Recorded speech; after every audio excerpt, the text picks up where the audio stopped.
you know me, half of you don't, but I'm Renee, aka Apple Blossom. Somebody's there, right? Um, I'm nervous.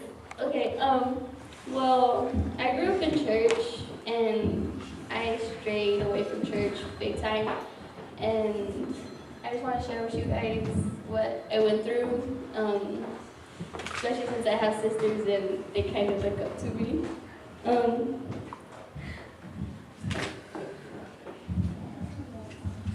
Okay. I went through a lot of abuse when I was younger.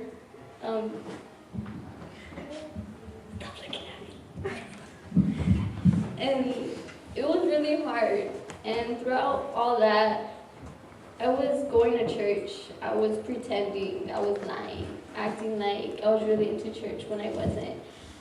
My family tried pushing me, and I wouldn't budge. And we skipped through churches a lot because of me, and my family lost a lot of friends because of me also, until we came to church here.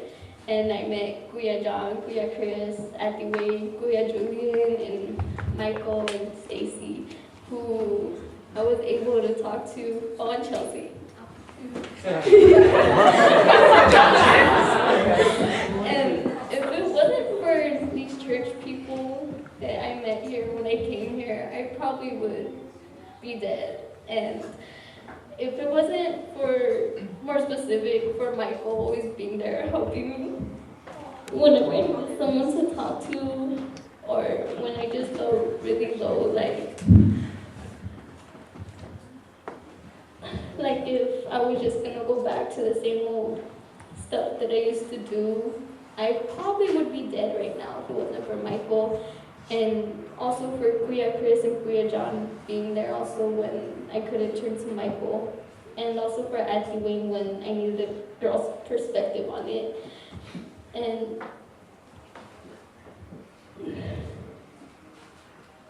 I'm done.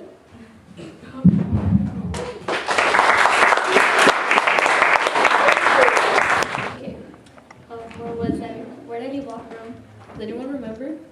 I'm done. Yeah. Okay. Before that. You said You're thinking of the Kuya John, Captain Wayne on the street. Oh yeah, okay, now I remembers. Okay. Well yeah, basically I was pretty messed up before I came to the church, and they put me on track for a good while until Kuya John, do you remember that verse you told us about yoking yourself with unbelievers or something? Yeah, it's in Corinthians. Do not be unequally yoked with non-believers. Exactly, and I didn't really pay attention to that verse when Kuya John talked to us about that.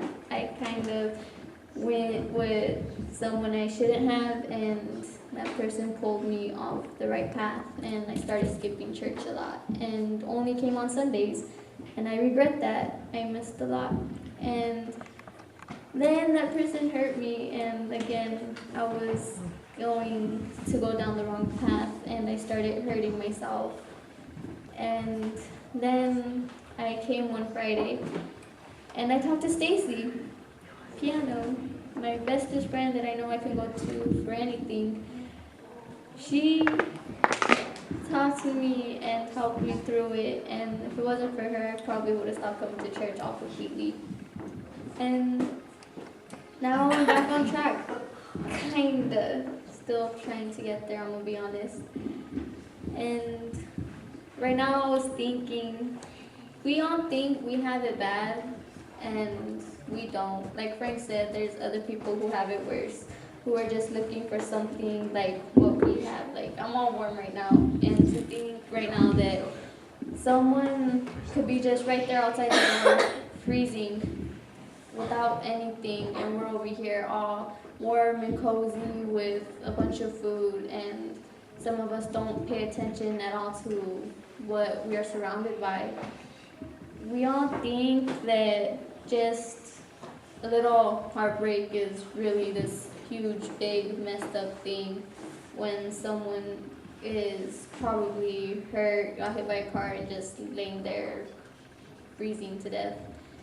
And as Christians, we all should give a helping hand.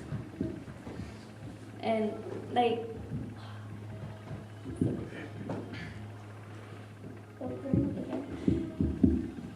okay.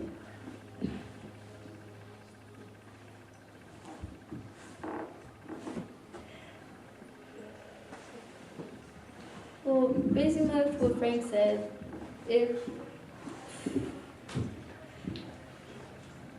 we don't have it as bad as we think, other people have it way worse. And I know from experience that what I went through, I know wasn't all that bad. Other people have gone through worse. And if it wasn't for this whole Bob family that I have here, Kuya John, Kuya Chris, at the wing, the youth, I probably couldn't make it through every day. And to be more specific, if it wasn't for God putting them in my path, I probably even wouldn't be with my family anymore, because I had planned a couple of times just to leave and not come back. And right now, it's like, I want to thank God for putting Michael in my path straight up, because there is one person who's here tonight who really hurt me and made me feel like I just didn't belong anymore, who called me up and cussed me out and made me feel low and depressed, and I just wanted to fall asleep and never wake up. And if it wasn't for talking to Michael and God giving him the words to say to me, I wouldn't be here. And just glory to God for everything, because I mean, come on, look at us. We may all be Filipinos and Mexican and Puerto Rican and yes, Destiny and white. And look at how he brings us all together. It's just amazing what God can do.